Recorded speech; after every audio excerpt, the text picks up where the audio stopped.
pleasure to introduce our speaker today, Dr. Granieri.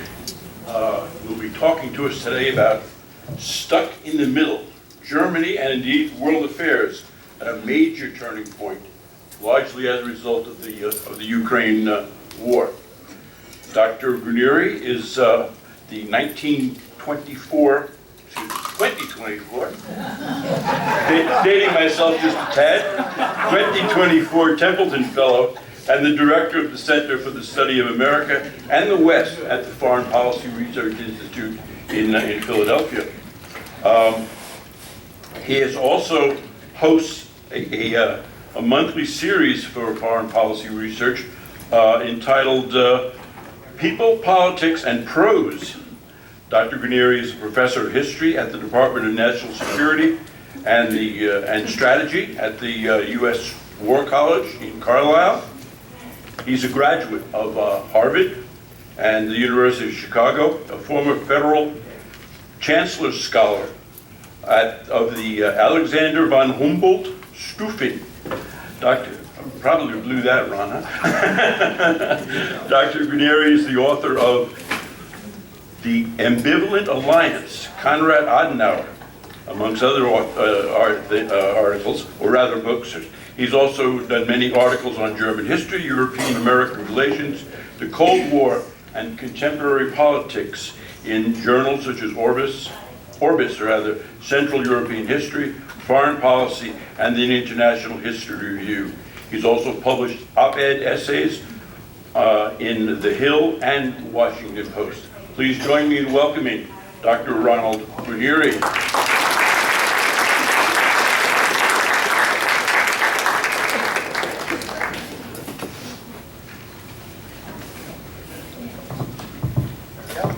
Thank you, Dave, and thanks everybody. It is a great pleasure to be here today. Wrong button. See, I already pushed the wrong button. There we go. Got the right button.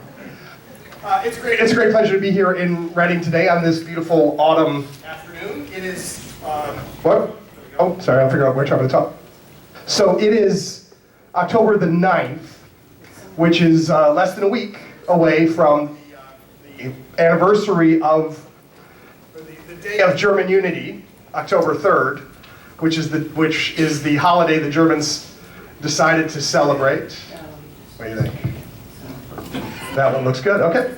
Which is the holiday that the Germans celebrate for reunification in 1990 as of October 3rd. And the fact that October 3rd is the Day of German Unity is itself an indication of how difficult it is for the Germans to figure out exactly how to commemorate their history. Because October 3rd is significant because it happens to be the day that the unification of East and West Germany became official in 1990, but otherwise that date has no other great significance in German affairs. There are other dates that have much more profound significance. In fact, November 9th, for example, is the day that the Berlin Wall opened, and one would think that would make a good day to celebrate German unity. But unfortunately, November 9th is also the anniversary of Hitler's beer hall putsch in 1923. It's also the anniversary of the founding of the first German Republic in 1918 with the overthrow of the monarchy. Also the anniversary of Kristallnacht, right? This terrible German pogrom. One could make the argument that November 9th would be the appropriate holiday for the Germans to celebrate because it shows you how, if you want to celebrate your history, you have to understand all of it.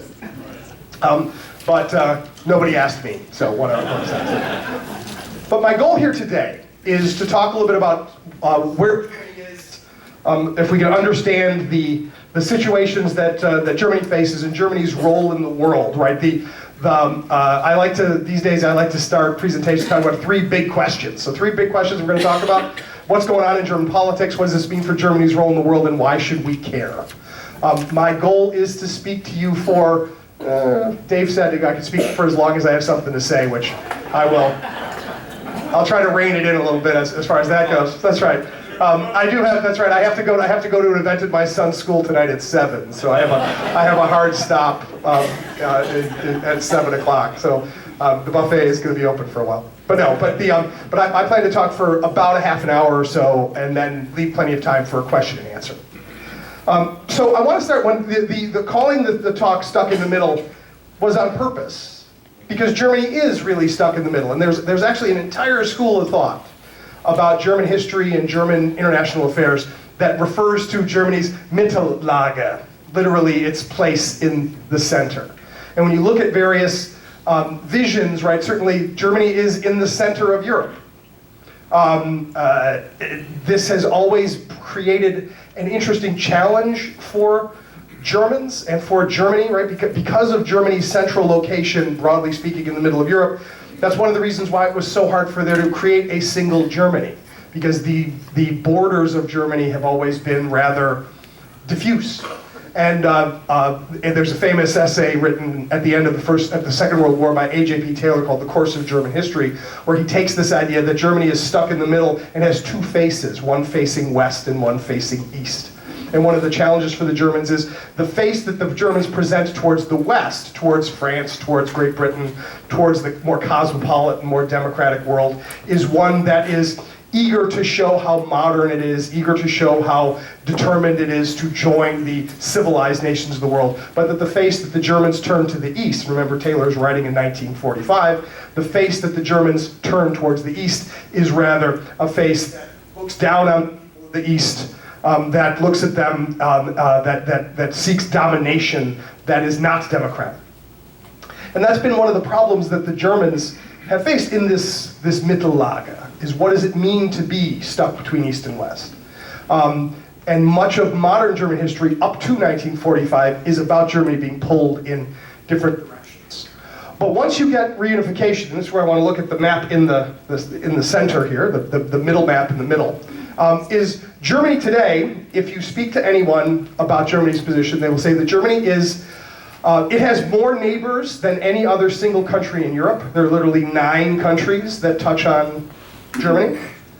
And what the Germans will also say today, and this is a line that came from Helmut Kohl after reunification, is Germany, contemporary Germany has the distinction of being surrounded by friends. That none of the states on its borders are hostile to Germany, which creates an opportunity for the Germans, right? It creates an opportunity for the Germans to show what a good friend they can be to their neighbors. But it also means that Germany is in this position to be at peace with its neighbors, and therefore also at peace with itself, so that Germany can embrace democratic development, that Germany can embrace peace and prosperity. And that's been, in the last of the 3 maps, which shows the federal division of Germany. Right? One of the things that the Allies, especially the Western Allies, imposed on the Germans after the Second World War was to encourage them to break up their unitary state and to create instead a federal republic. So that Germany today, Germany, unlike a lot of other European states, right, Germany is literally one in which states have specific rights and competencies different from the federal government, different from the national government, which is a way to sort of encourage democratic development, to encourage democratic experimentation, to avoid excessive centralization, which is also to encourage regional identities. And many of these issues are going to come up when we talk about the situation facing Germany today, because it's precisely because Germany today is a federal state with very clear regional identities, even before we talk about East and West, but even within the West, that this helps to shape the challenges that Germany faces. And so we talk about Germany is physically in the center of Europe. It is physically and also politically right in the center of the European Union. It occupies a central place in transatlantic relations. It occupies such an important position as both as an anchor in the West and as a bridge between East and West. When we talk about German relations with Russia, for example, this will come. So, stuck in the middle, the Germans really are stuck in the middle, which creates this problem, I would argue, for the Germans. This is something we could talk about in the question and answer period, is that after 1945, not a few Germans had kind of hoped that Germany could take a kind of holiday from world politics, right? The Germans had had plenty of world politics for going into the first half of the 20th century, and that maybe now they could enjoy sort of stepping back from world politics. But the problem for the Germans is, as much as they would want to withdraw, in some ways, you can't when you're when you're literally in the middle of everything. So, so we talked today. So what are the issues? And I'm not going to try to cover all of these all at once, but just to give you an idea of the kinds of things that the Germans are talking about today, right? They're talking about their government, their federal government, their coalition government, which I'm going to talk about it in a minute, right? Because the Germans, 2024 is not a national election year. They're going to have national elections next year. But, and this is, we're going to talk about it in a little bit, there are state election results that play a big role. But there's domestic politics play a big role here. The Germans are, of course, worried about the war in Ukraine. Right? The war in Ukraine has exposed a lot of deep divisions and a lot of deep insecurities within German politics, between those who argue that Germany has a primary responsibility to act as a kind of a Western ambassador to the Russians, versus those who feel like that Germany owes a particular historical debt to the Russians, and so therefore should be working for peace, versus those who argue that Germany has a specific role to encourage the freedom aspirations of people like those in Ukraine, so that Germany should be clearly supporting Ukraine, right? The Germans are pulled in multiple directions by the war in Ukraine. There's a lot of talk about the economy. There is an image, I'm sure, that many of you have of modern Germany as this thriving, dominant economic power. But if you actually speak to Germans today about their economy, you're going to hear a lot of concern about the future. There is real concern that the German economy is not sufficiently plugged into modern technology, that the Germans have not invested appropriately in their infrastructure, that the Germans are worried about their access to energy, especially as a result of the war in Ukraine, that they're worried about that the German economy has been built around exports, which in the last 15 years in particular has really meant selling things to the Chinese, which has made the Germans increasingly dependent on the Chinese market at a time when the Chinese are now beginning to replace those German exports with their own products. And so you may think when you walk around Pennsylvania that you'll talk to people and they'll be worried about the economy. I assure you, if you go to Germany, people will worry about exactly the same things, right? And they will worry about the parts of Germany, and this is something we'll talk about domestically as well, the parts of Germany that feel left behind by economic development, the parts of Germany that feel as though the government in Berlin doesn't understand their interests or doesn't care enough about them. Which also fits in with the discussions of the environment. Germany has a tradition of a very strong environmental movement, but at the same time has a tradition of a very strong industrial base. And there is real tension, and this relates back also to the shape of the government, as we'll talk about this. The Germans, there's been a lot of enthusiasm for environmentalism, but at the same time now there's a lot of worry that moving, say, away from nuclear power, which the Germans have done since 2011, and also moving towards more renewable energy by encouraging people to get away from the burning of coal and moving towards natural gas. First, that seems simple because there was plentiful and relatively cheap natural gas from Russia. But what happens when there isn't any more plentiful and cheap natural gas from Russia? The natural gas that we are selling them now, the liquefied natural gas from North America, is actually more expensive, which is raising all kinds of questions for the Germans about how do you balance, right? You have this long-term commitment to the environment. How do you balance that with the need for reliable, cost-effective energy? And then there's migration, right? As I say, you think issues that you can imagine being talked about here in the United States, they're being talked about in Germany too, because ironically, precisely because Germany has enjoyed decades of being the economic engine of Europe, Germany is the #1 destination for anyone who is migrating toward Europe, right? When they come to Europe, they don't come to Europe because they want to live in southern Italy. They don't come to Europe because they want to live in Greece. They don't come to Europe because they want to live in Hungary or Poland. They come to Europe because they want to live in Germany. And this has caused a significant problem for the Germans, because while the Germans have a tradition, certainly since the end of the Second World War, Germany's need for labor has made the Germans open to bringing workers in. The Germans have not been as open towards the idea of encouraging those workers to think of themselves as Germans. Right? As the Germans were among the first to popularize the term Gastarbeiter, right? Guest worker. Right? And obviously, a guest is somebody who may be welcome, but is not somebody who stays. Right? And so this has been an interesting long-term question that the Germans face. And then, all of these issues, right? The Ukraine, the economy, environment, migration, right? These are all very powerful issues. They hit differently in different segments of Germany, in different regions, but they're all intertwined with each other and with domestic politics, and they all have a connection with foreign policy as well.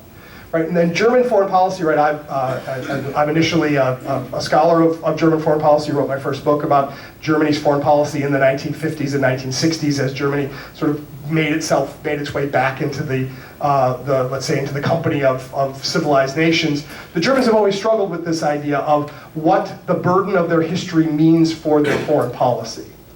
Right? Does the reality of German crimes mean that the Germans have a special responsibility for peace in Europe? Does it mean that the Germans should consciously reject any military action at all? Like, basically, should they be permanently excluded or permanently exclude themselves from military actions?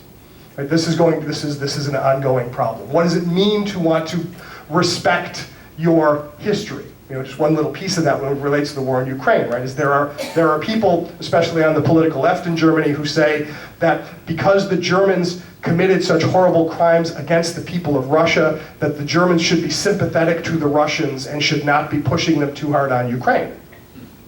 But then there are other people in Germany who say, well, actually, because people who make these arguments often say, well, actually. Many of the people who suffered worst under German occupation were the people of Ukraine.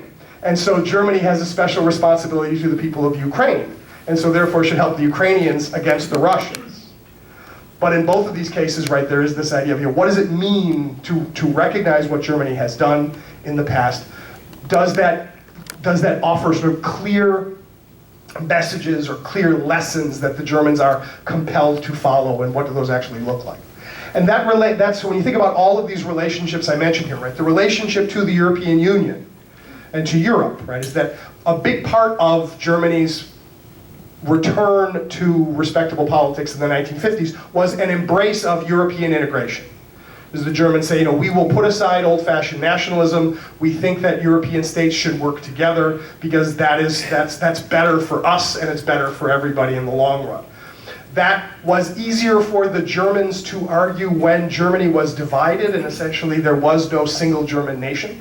Since reunification, right, it becomes an interesting question, right? As Germany becomes more like a normal European state, does that mean that the Germans are now just as ambivalent about European integration as the Italians and the French and the British and anybody else? But this idea that Germany has great weight in Europe, right? The current president of the European Commission is Ursula von der Leyen, right? Is a German politician.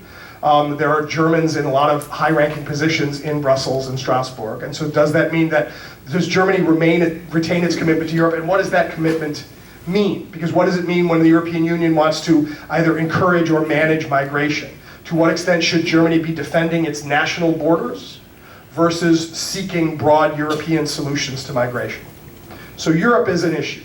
The relationship with the United States is very complicated, right? On the one hand, right, there is still, right, the transatlantic relationship is crucial for German foreign policy. One of the groups that I work with is the American Council on Germany, which was created in 1952 at a time when the United States and West Germany were building up their relationship, and has been built around this idea that a peaceful relationship between the United States and Germany is essential for the Germans, it's essential for Europe, and essential for American security as well.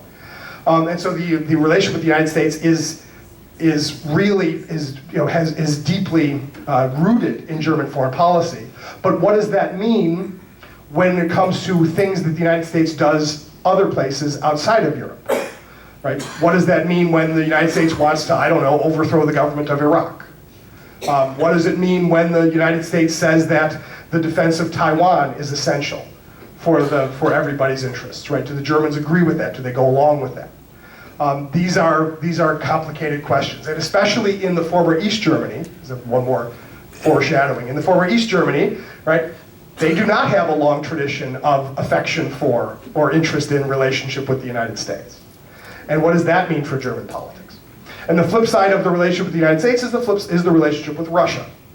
Right? Clearly, right, during the Cold War, the relationship with the Soviet Union was very fraught. Right? The two German states have very different histories with regard to Russia. But even after the end of the Cold War, right, so much of German policy towards Russia has been built around the idea that the Germans the Germans want to both, they feel as though they have to, in a way, reward the Russians for allowing German unification. And that the Germans have often felt as though they have a particular responsibility to encourage the Russians to feel themselves as part of the broader European community of nations, which is good for German business, right? It's good for German business, but also sounds morally good too, right? And that, of course, however, led to all kinds of complicated issues, like the whole debate over the Nord Stream gas pipelines, right? Does encouraging the Russians to sell more fossil fuels to Germany and to Europe, is this a gesture towards peace and cooperation, or is this a huge gift to the oligarchs who run Russia? And is the German insistence that trade connections with Russia had to be maintained even after the Russian occupation of Crimea in 2014, is this Germany working for peace, or is this Germany stabbing its European friends in the back and working with the enemy of freedom? That the Germans they struggle with this question about what does it mean to what the relation with Russia should be. And that leads us finally to the question of relation with China. I've already hinted at this, is that the Germans discovered, beginning, let's say, at the turn of the 21st century, when they were coming out of a brief recession that came right after unification, when the German economy really started to pick up, in part it was because of the German export model for their economy relied very heavily on selling high-quality industrial finished products to the Chinese. Automobiles, electrical components, heavy machinery, machine tools, right? These kinds of things are a big part of the German export economy, and the Chinese were buying this stuff up like crazy during their economic development. And so you have a lot of connections between German industry and China. But what happens when China becomes more, instead of the China of the peaceful rise, when China becomes more assertive, or when China becomes more hostile, or when China starts to replace these joint ventures with Western companies with Chinese firms that are themselves owned and operated by the Chinese government, right? Where does this leave the Germans? And there's a debate like right now, right today. If you open up the newspaper, if you look at the European Union wants to put some trade restrictions on Chinese electric vehicles because they're so inexpensive and they're dangerous for the European model. And the Germans, on the one hand, kind of want to restrict Chinese vehicles because this is the one thing they're really scared of, is their auto industry. But at the same time, the Germans are so determined not to ruin their otherwise trade relations with the Chinese that they made a big show of saying that they were anti-tariffs on Chinese goods, which upset their friends in Brussels, but was designed to sort of send a positive signal to their friends in Beijing. And which is one of many examples of the Germans essentially trying to have it as many different ways at once. But this is a problem that is only going to get bigger going forward. So this is just a quick indication of just how many things the Germans are facing. So I want to fall back on a couple of facts and figures to get us thinking about for questions and stuff. So we talk about within German politics, right? Who are the players right now, right? These are the most important individual politicians in Germany right now. A very quick trip around where they represent the major German political parties, right? You have on the major party on the center right is the Christian Democratic Union, and its sister party in Bavaria, the Christian Social Union. That is Friedrich Merz. He's the chairman of the CDU. That is Markus Söder, who is the chair of the Bavarian CSU and the governor of Bavaria. The CDU-CSU has governed Germany, West Germany, and unified Germany for most of its existence, but is currently in opposition. They're facing the problem that a lot of center-right political parties are facing right now, and that is that they're losing support on their right wing, by more hardline political forces. The most important of those hardline political forces is the AfD, the Alternative für Deutschland, the Alternative for Germany. The AfD is a right populist nationalist political party that sees itself as challenging the political establishment, especially in the former East Germany, but not only in the former East Germany. And so the CDU-CSU, this was Angela Merkel's party, right? They governed Germany for a good long time, is currently in opposition, has been trying to figure out how to get back into power, and they're struggling with the question of whether they should be working harder to win over voters who are leaving them to vote for the AfD, whether they should consider even possibly collaborating with the AfD in coalition governments, which they right now say they will not do. But that's one problem. That's on sort of that's the political right in Germany. The political center and left is dominated by the three parties of the current government coalition, which German political parties are always known by their colors. And so this is why there's a lot of political shorthand. So in Germany, you have the Social Democratic Party of Olaf Scholz. He's the current chancellor. They are red. The Green Party of Annalena Baerbock. She is the current German foreign minister. The Greens are green. And then the pro-business liberal party, the Free Democratic Party, led by Christian Lindner, right? They are yellow, and so the current government is referred to as the Ampel coalition, the stoplight coalition, right? Because they're red, yellow, and green. This political party is pulled in multiple directions, right? Because these three parties, while they are sort of from the center towards the left, they pull in different directions, right? The SPD, the Social Democrats, are a traditional center-left European political party, right? They have the roots in organized labor. They have the roots in industrial Germany, the industrial working class.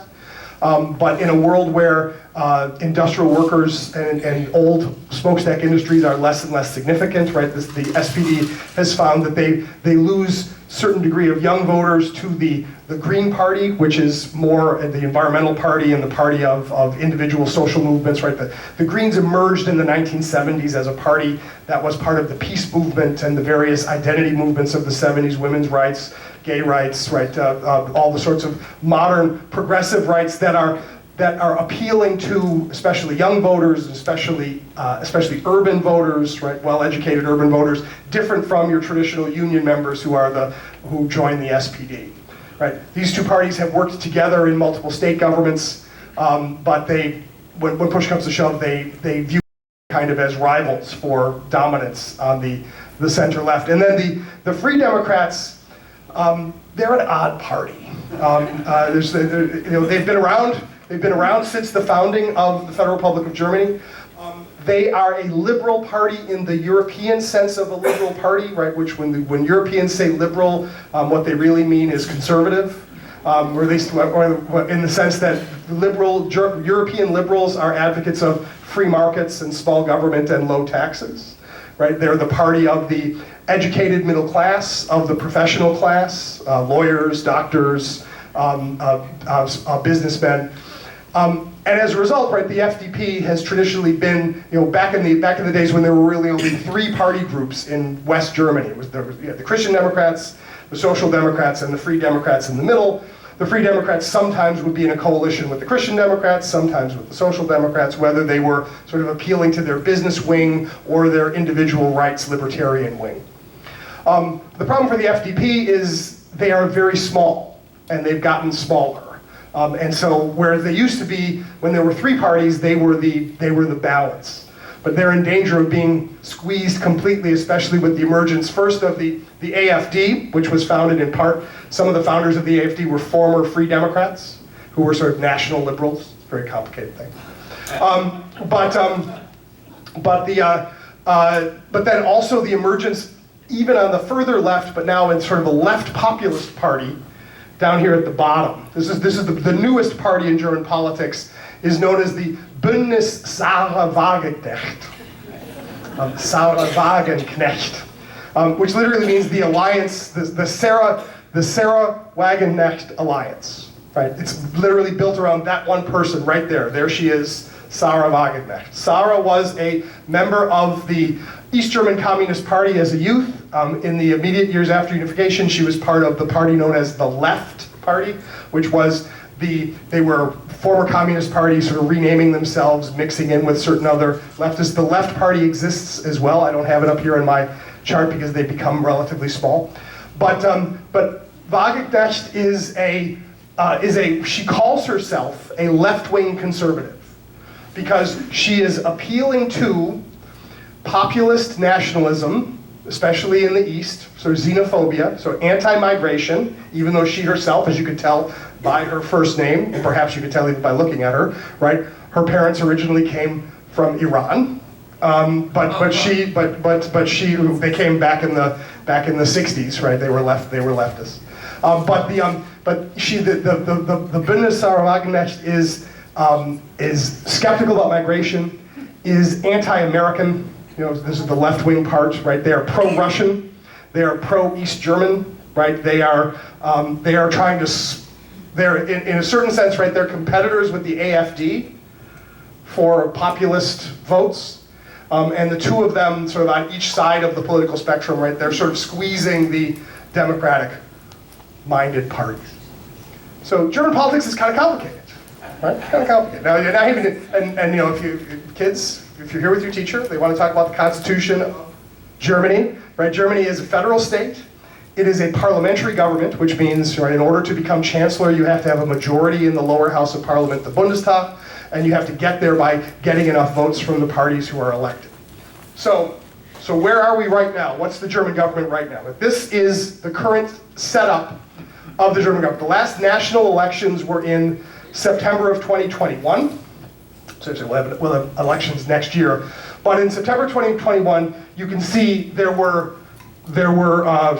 6 political parties found their way, actually 7 if you count the very small, the South Schleswig party, which is, you'll see there the SSW there with 1 vote. But there are 6 parties represented in the Bundestag, which is, you know, in some cases you could say is a triumph for democracy, but also means building a coalition is really hard because the 2 biggest parties, right, the CDU, CSU here in black and the SPD in red, right, they had been the government together.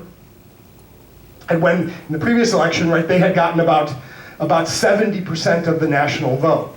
Well, in this election, those 2 parties together got just around 50% of the national vote. And so the rest of the parties, right, you got 3 different parties ended up in double digits, the AfD, the FDP, and the Greens. The Left Party got about 5% of the vote. And so what this meant after the elections of 2021 is putting together a coalition government would be difficult, right? That the CDU and the SPD, even though they had been governing in what they call a grand coalition together for much of the 21st century, both parties decided they really didn't want to do that anymore because they felt that by having the 2 biggest parties in government, that encourages the emergence of extremists. So they said, so we're going to see, can you build a coalition with the other parties? So this is how you get to the stoplight. Is so you do your math, you've got the SPD here, the FDP, and the Greens, you put that all together, and you get to a little over 50%. You get enough to have a majority in government. But this is the first time in the history of post-war Germany that you have a 3-party government, which just makes everything a little harder.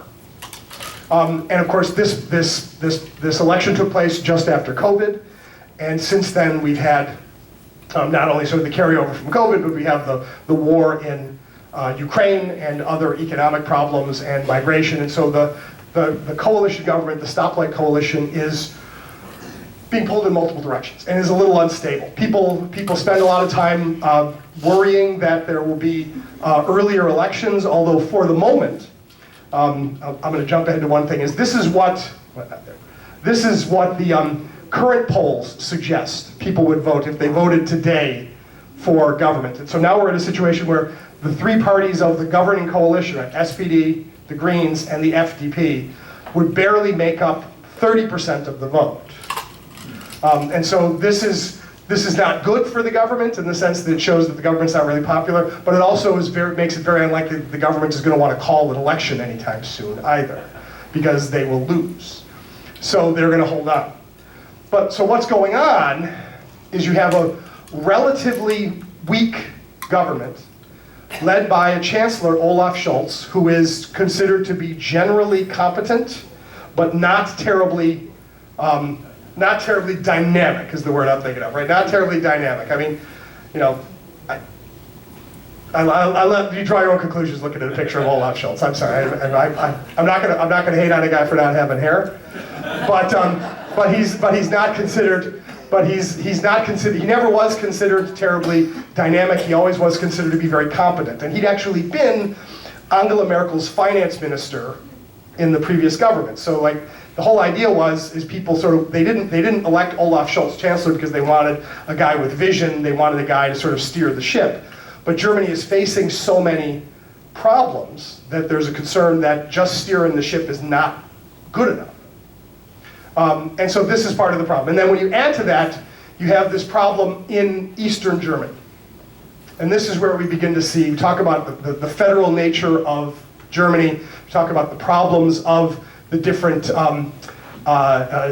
historical memories in East and West. The rise of the AfD in particular, the AfD and now combined with the BSW, the Sauerwagener Party, means that you have an increasing percentage of voters, especially in the former East Germany, who are taking their complaints about the government and packaging them in a populist way that is deeply hostile, not just to sort of this or that policy question, but is arguing in favor of abandoning support for Ukraine, abandoning the alliance with the United States, closing, maybe even breaking relations with the European Union to close Germany's borders to any migration, right? All of these sorts of things. So just to give you an idea, there were elections in 3 East German federal states over the past couple months in Saxony, Thuringia, and Brandenburg. In Saxony, this is the result in Saxony, is the CDU was the biggest party. This is a party that once upon a time used to get 50-60% of the vote in Saxony. They received 31.9% of the vote, just barely nosing ahead of the AfD. And right now, Saxon politics are roiled by the question of who's going to run the government? Where is the majority supposed to come from? Because the CDU has said they will not make a coalition with the AfD because the AfD in Saxony and in Thuringia, in both places, is especially right-wing and Nazi-flavored. And so they say we can't work with them, but the AfD is big enough to use one of the great German terms, to have a Sperrminorität. In other words, they have a blocking minority, right? As they don't have, because how do you come up with 50%? Now, you have to get over 5% of the vote in order to be represented in the parliament, and so the left party didn't make it. The FDP doesn't exist in Saxony. The Greens barely made it. The SPD has barely made it. The BSW is also got 12% of the vote. So if you add up the BSW and the AfD, right, that's already 43% of the vote in the state. And more than that in terms of the number of seats. So any coalition in Saxony is going to be very fragile. Even more so in Thuringia, where the Thuringia is over here actually, where the AfD actually came in first. Right? In Thuringia, the AfD got 32% of the votes. They got the most votes of anybody. And the Thuringian AfD is led by, horror of horrors, a history teacher named Bjorn Höcke, who is a Nazi. Right? The way that he talks about politics, the way he talks about everything, he is about as far right as you could be, and he wants to be the governor of Thuringia. The other political parties in Thuringia are saying no, but building a coalition is very hard because in Thuringia, the only parties that made it across the finish line over the 5-point level are the CDU, the SPD, and then the BSW and the left parties, right? These are and the BSW and the left party, right? They don't necessarily want to work with the CDU and the SPD. They don't necessarily want to work with the AfD either, but putting together government's going to be very hard in Thuringia. Now, I don't know how many of you were in this part of the world. Thuringia, that might not say anything to you, but Thuringia is the home of the Wartburg, which of course is where Martin Luther translated the Bible into German. I probably shouldn't mention that here in this building. But that's all right. That's okay. I'm trying to be ecumenical here. This is part of sort of the let's say the cultural heartland of central Germany, and so to see Thuringia sort of drift to this level of national populism is very dangerous. In 1930, Thuringia was also the first German state that elected a Nazi government. And so there is a sort of a disturbing historical parallel here. It's pretty small, it's pretty rural. The biggest city, Erfurt, is not very big. And so it has traditionally been a place for a lot of sort of angry small town types who don't like the big cities. And so once upon a time, those people voted Nazi. Now those people are voting AFD and BSW, which says something about the failure of traditional politics to reach these populations, but raises all kinds of complicated questions. This map here, I wanted to show you, this is from the European elections. When the European Parliament has its elections in Germany, the Germans run the European Parliament elections the way they run their national elections is they have electoral districts, right, throughout the whole country. And in those districts, right, it's which party comes in first in those districts. And the fascinating thing here is you'll see that most of it is black and light black. That's the CDU and the CSU, because usually when it comes to local elections, they do pretty well. You'll see little flecks of green and red if you look very close, where the SPD and the Greens are. And then you see all that blue.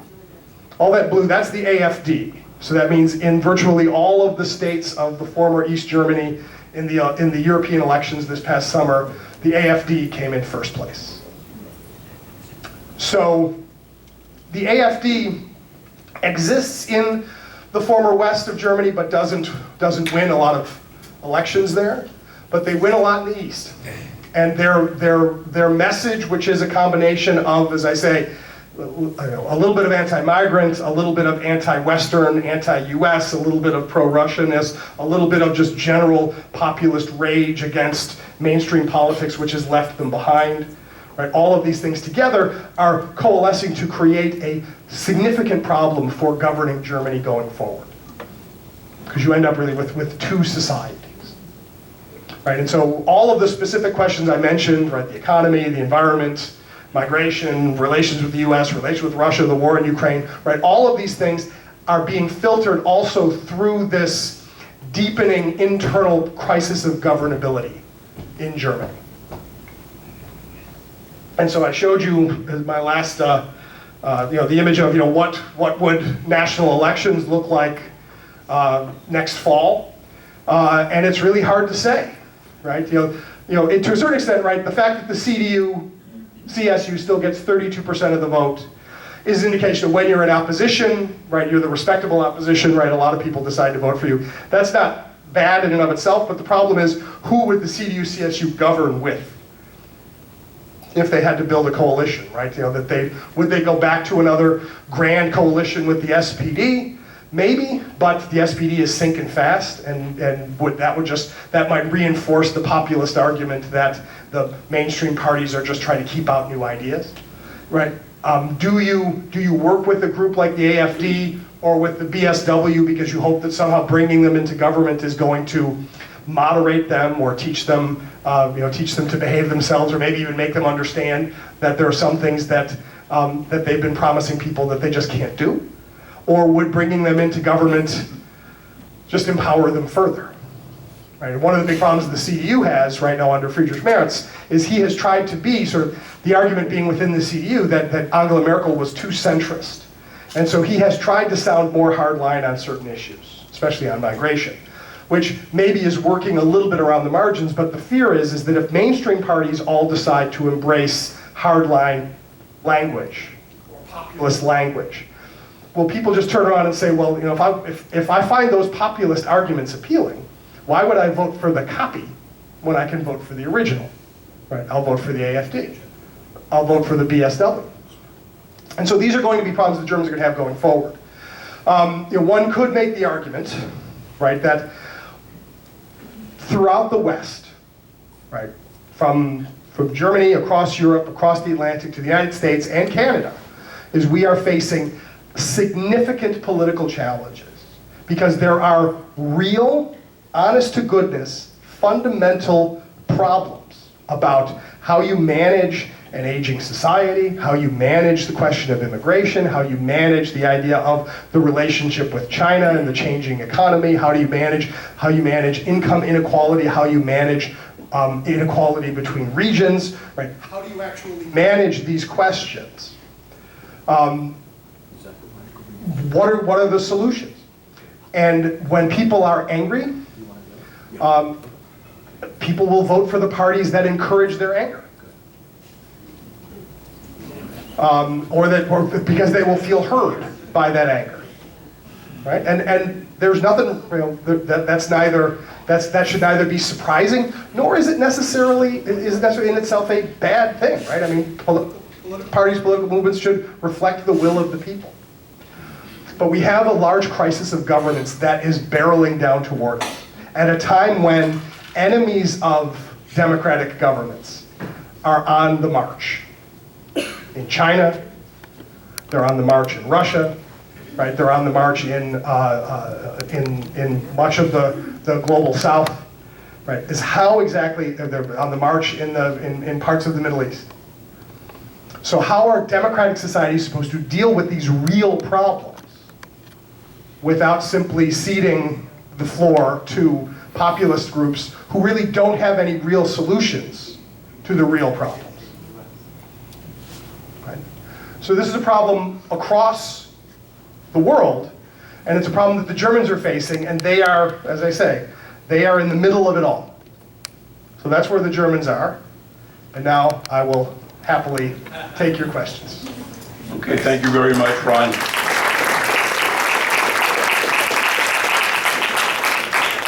We'll continue to employ the process that Mike Sutton came up with a while ago.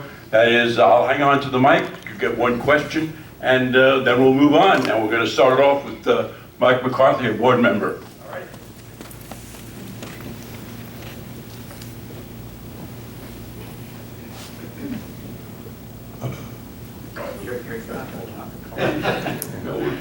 Taking a risk here. This has nothing to do with Germany.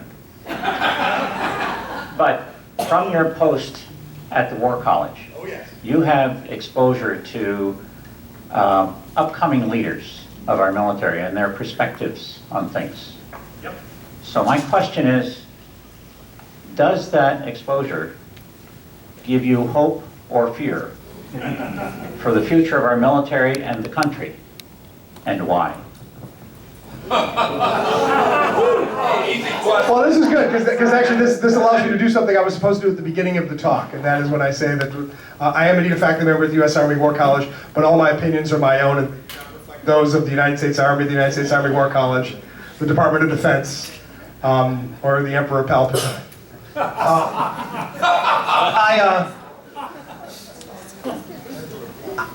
I'm going to say something. I'm going to say something that's going to sound sentimental, but I mean it.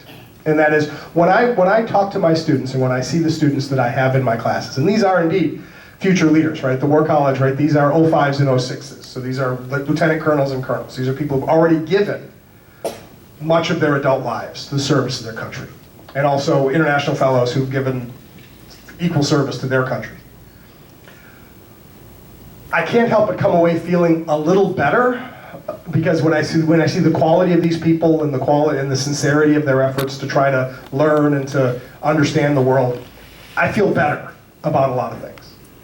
What I worry about is not anything regarding any individual student. What I worry about is a problem that we're facing as part of the general crisis of governability that I see.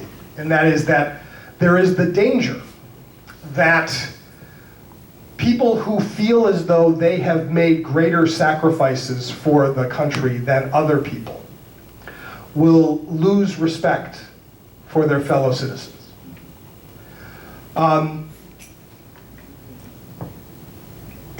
Because I feel the frustration that some of these folks have about government and about the press and about the general public's understanding of the world and understanding of the life that they live. And it can sometimes be a little uncomfortable. Because what we don't want is a society where a small percentage of the people feel like they're the only real responsible citizen. Right? That's not what we want. Right? We don't want that. And one of the golden threads, as we like to call it, in the curriculum at the War College is civil-military relations. So we talk about this a lot. And to try to figure out how do we make that work. And so we spend a lot of time talking to the soldiers about how they should think about the political, about their civilian colleagues, their civilian masters, if you will.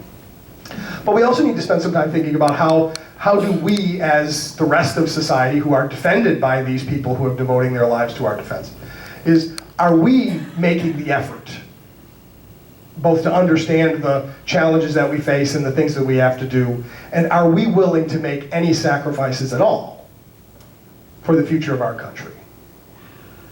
That's what I will say, that's something that I worry about, is that as we drift away from each other, and as we lose a sense of our common citizenship, our common responsibility, right? This is a problem that's what I worry about, is we are fragmenting as a society. And the more that we break up into smaller and smaller groups, the easier it is for genuine malign actors to mobilize fractions of those smaller groups. And that just makes, and you end up with this dangerous potential paradox, right? Because if Germany, if the United States, if any democratic state becomes harder to govern, then it becomes easier for general critics to say, if we are ungovernable, then democracy is the problem, and we need the guy, or the people, the small group, need to take this problem in hand. Right? That's what happened in the 1930s, when there was a genuine economic and political crisis around the world. Is you had the rise of groups that promised, give me 4 years and I will transform the country. And that's very dangerous. But it's not enough for us to wring our hands and say, oh my gosh, I don't want people to do that. It means also that we have to be willing that people who think of themselves as responsible citizens have to roll up their sleeves and be willing to help to try to come up with legitimate, practical solutions to these real problems. And that's hard work. I'm not telling you anything you don't know, right? I mean, that's hard work, and that's what I think is, think about this. I mean, you can tell by looking at me, right? I don't exercise as much as I should. And one of the funny things about exercising, as anybody who tries to do it knows, is how easy it is to do exercises wrong, and how hard it is to do them right. Right? We think about doing a sit-up or doing a barbell curl or anything like that, right? They're not supposed to, don't move your hips when you're doing your curls, right? Don't crunch your neck when you're doing your sit-ups. It's a little bit like with running a democracy or representative government. There's a lot of ways to do it wrong, right? You can do it wrong by just mobilizing your base and hoping that you can discourage other people not to vote, and then you'll win because by default. Or you tell people what they want to hear and you hope that they won't notice that you can't actually do the things that you're saying that you're going to be able to, that you're saying you're going to do. Or you tell everybody that don't worry, somebody else is going to pay for all of these things that I'm offering you to do, but you won't have to pay for them. Right? Those are all easy things to do, and they work. But they don't work when it comes to actually governing. And so the idea that then you turn around and you hope that people aren't going to hold it against you, or then you'll just continue to blame somebody else that the fake solutions that you offered turned out to be fake. That's what I think that's a kind of snowballing problem that democracies have. And that's why I feel like we're like just past the top of the precipice here with the snowball starting to roll downhill. About how can we figure out, recognizing real problems, coming up with real solutions. And that's why I'm declaring no, I'm not. but it's an issue. And so thanks for starting me off with that. Was anybody want to ask me a simple question? My favorite color is black. I blame the Jesuits. This rise of the right-wing nationalists seems to be really spreading in Europe. France, Yes. Belgium, the Netherlands, Italy. and in our own country. And it So I seems hear. that downstream, this could destroy the European Union. And then what happens? Yeah, I mean, this I think is it is one of the real problems for the European Union, right? Is the idea that, and, well, one of the paradoxes of the history of the European Union is that the founders of the European Union were themselves conservatives. People like Konrad Adenauer, people like Robert Schuman, people like Charles de Gaulle, people like Alcide de Gasperi in Italy, people like Harold Macmillan, even in Great Britain, who wanted to bring Britain into the common market. Right? They were conservatives who believed that European civilization needed to be defended after the destruction of the Second World War by coming together. And yet, the problem is that once the European Union became a reality, this is one of those other things that's so easy to do, is it's easy for people running for national elections to blame Brussels for everything that's wrong, and thereby mobilize the population against the European Union without actually talking about the benefits the European Union has brought. Right? The fact that parts of Europe that were incredibly backward have now become economic boom areas. Like Ireland, for example, Ireland's economic development in the last 40 years is almost completely the result of its membership in the European Union. Ireland actually is a situation where they've had actually remigration, right? After generations of Ireland bleeding population to the rest of the world, right? In the beginning of the 21st century, Ireland was actually having people coming back to live in Ireland because the economy was booming because of Europe. Because of the ease of travel, the ease of trade, and the ease of changing money with the euro. But the tendency of political leaders to take all the positives for granted and yet bang away at the things they don't like, especially when they're trying to mobilize the population. Right? This is a very dangerous thing, but it does come back to, the challenge of, democratic governance is built around the idea that you're going to lose an election every so often, and that's okay, because there will be another election. Right? So you lose, you wait to see how the other guy, you assume the other guy got elected to do something. He either does it or he doesn't. People either like it or they don't. And then at the next election, they decide maybe you get a chance to win next time. But that means you have to trust your fellow citizens, and you have to respect your fellow citizens to believe that their opinions could matter too, even if they're different from yours. And one of the things that's happening within Europe is, because Europe, the European Union is this mixed up thing, right? It's not a federal state. It's got multiple levels, right? The national governments still play a very important role.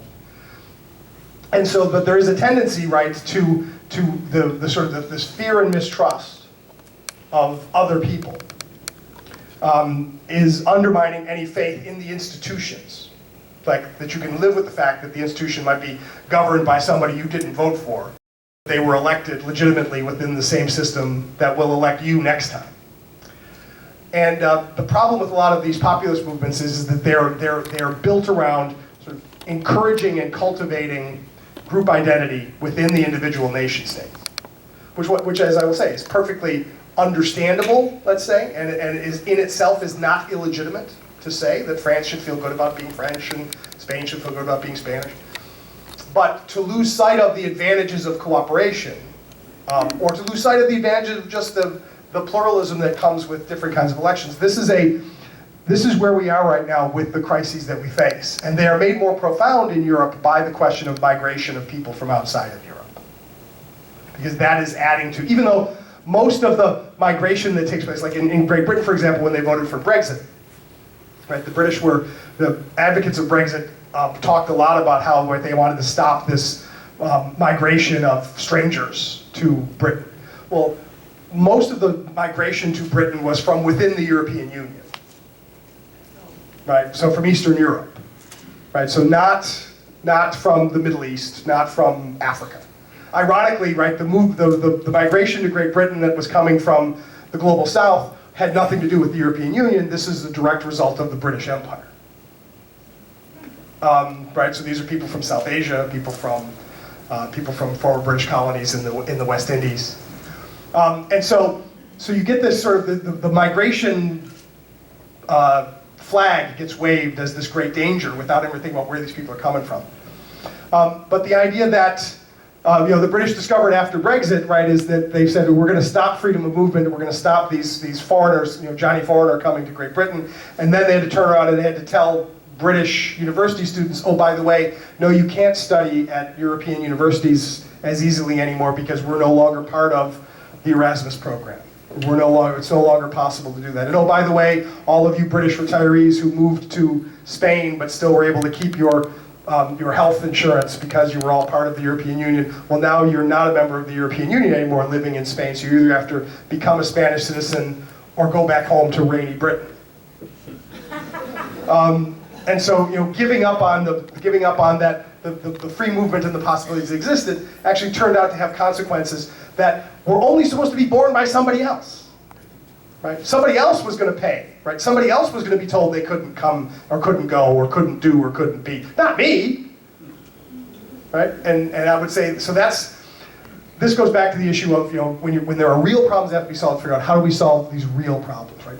Populism is built around the idea that there are the real people and everybody else.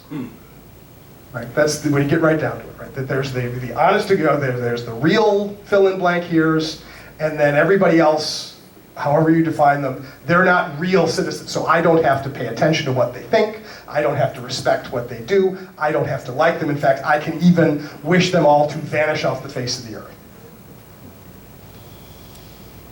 We've seen where that can lead. But it doesn't stop people from thinking those things over and over and over again. Love to hear a student question. Are there any student questions out there? Okay, great. The fastest land animal is the cheetah. So I'm going with the easy questions. Go ahead, please. Go ahead. Actual question, go ahead. Please, are you going to bring your mic? Or are you just stand up and, yeah, go ahead, belt it out. Yeah. Where are you from, by the way? David. Kutztown. Kutztown, okay, great.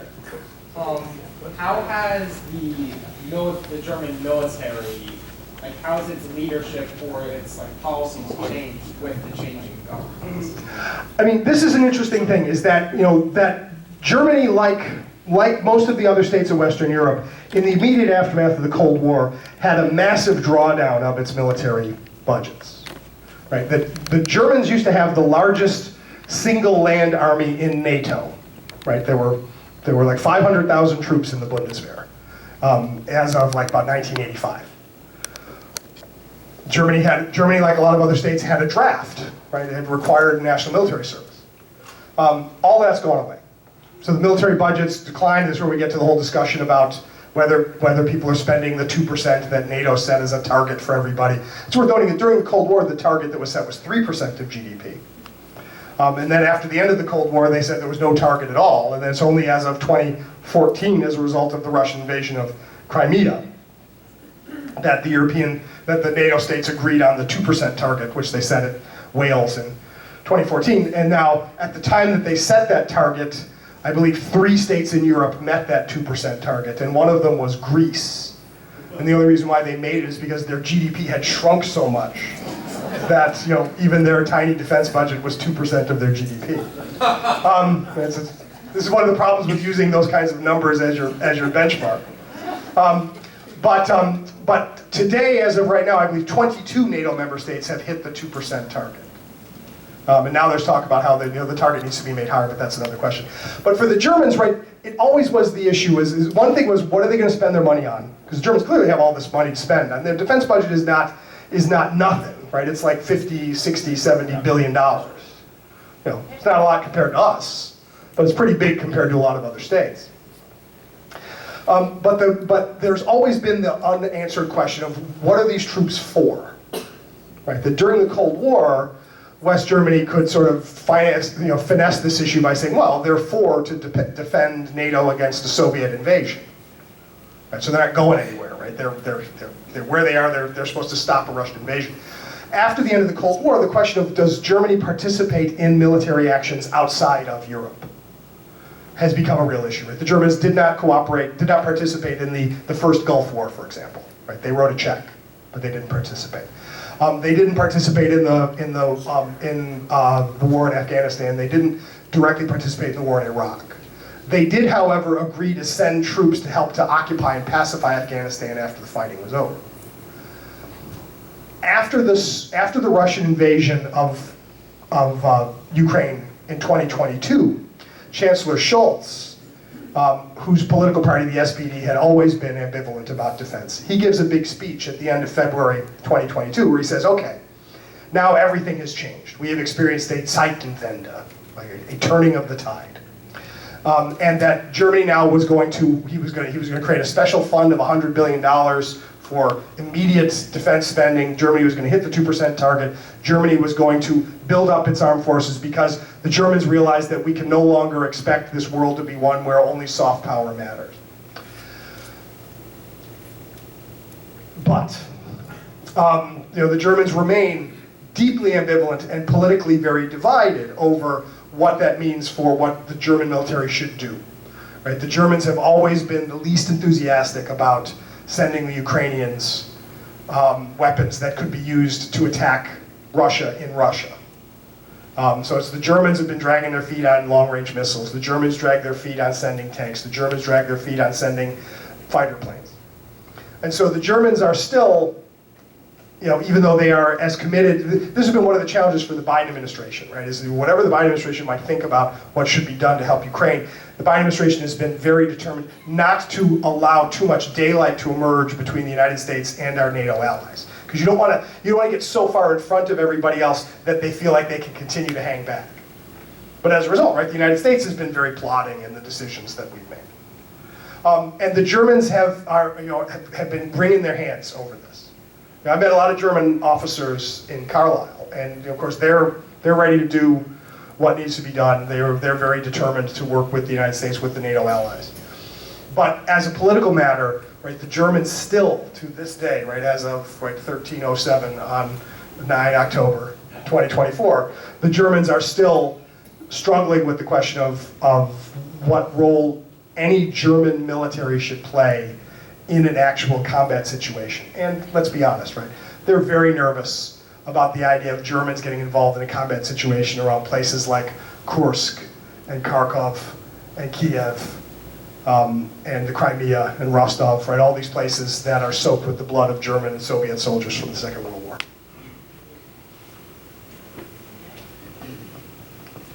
Thank you so much. Thanks, everybody.